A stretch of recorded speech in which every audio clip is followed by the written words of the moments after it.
Madame, la médiatrice européenne. La Commission européenne étant partie prenante à la Convention relative aux droits des personnes handicapées, elle ne peut donc ignorer la teneur ni la portée des obligations qui ont été émises par le Haut Commissariat aux droits de l'homme en date du 12 décembre 2014. Nations Unies. Parmi ces obligations y figure la cessation impérative des placements forcés en institution sur la base d'une infirmité et également la désinstitutionnalisation. 58. L'article 19 de la Convention illustre le passage d'une approche médicale et caritative du handicap à une approche fondée sur les aspects sociaux et les droits de l'homme. Les personnes handicapées, sans exception, ont le droit de vivre de manière indépendante et d'être incluses dans la société. Dans la pratique, certains groupes risquent toutefois davantage d'être exclus que d'autres. 59. Les États parties ont l'obligation d'appliquer l'article 19 en mettant fin à la ségrégation des personnes handicapées et en permettant à ces personnes d'exercer un contrôle sur leur vie, que la prestation de services dans ce domaine soit assurée ou non par le secteur privé. 60.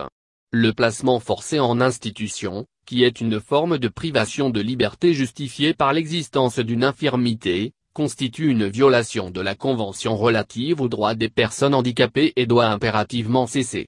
Les États parties doivent instituer la pleine reconnaissance de la personnalité juridique de toutes les personnes handicapées et faire en sorte que ces personnes puissent choisir et exercer un contrôle sur leur vie dans des conditions d'égalité avec les autres, en ayant accès à la prise de décision assistée lorsque c'est nécessaire.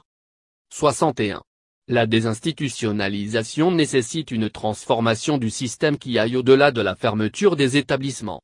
Pour rendre possible la participation sociale, elle doit prévoir, a. des services de soutien individualisés, b. des services courants inclusifs, qui respectent pleinement la volonté et les préférences des personnes handicapées.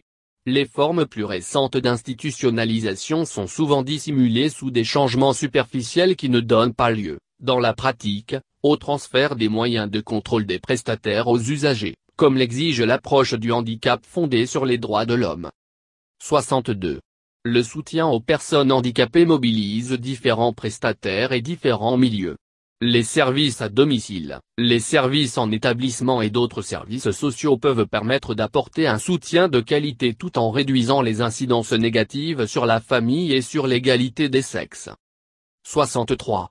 L'aide personnelle est un moyen efficace de garantir l'exercice du droit de vivre de manière indépendante et d'être inclus dans la société par des moyens respectant la dignité intrinsèque, l'autonomie individuelle et l'indépendance des personnes handicapées. Toutes les personnes handicapées, y compris celles présentant des handicaps intellectuels et psychosociaux, devraient avoir accès à des services d'aide personnelle. 64. Ce sont les personnes handicapées qui connaissent le mieux leurs besoins. Affecter des budgets aux utilisateurs de services plutôt qu'aux prestataires permet de donner le contrôle et le choix aux personnes handicapées et, par là, d'améliorer la qualité du soutien fourni. La formation est également importante pour faire en sorte que ce soutien soit d'une qualité adéquate et conforme aux dispositions de la Convention. 65. La mise en place d'un soutien individualisé de qualité et de services courants inclusifs peut nécessiter un investissement initial. Toutefois, des sociétés inclusives dans lesquelles les personnes handicapées participent et contribuent pleinement à la vie économique, sociale, politique et culturelle sont plus rentables à long terme. Les problèmes de ressources ne devraient pas justifier l'inaction, ils devraient conduire à établir des partenariats efficaces et des priorités pertinentes fondées sur les droits. Les mesures d'austérité ne devraient pas justifier une rétrogression. 66.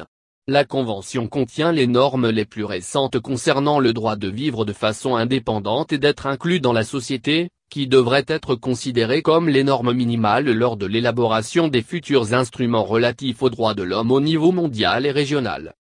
Je vous prie d'agréer, Madame, la médiatrice européenne, à l'expression de mes salutations distinguées. Monsieur Thériault Bruno.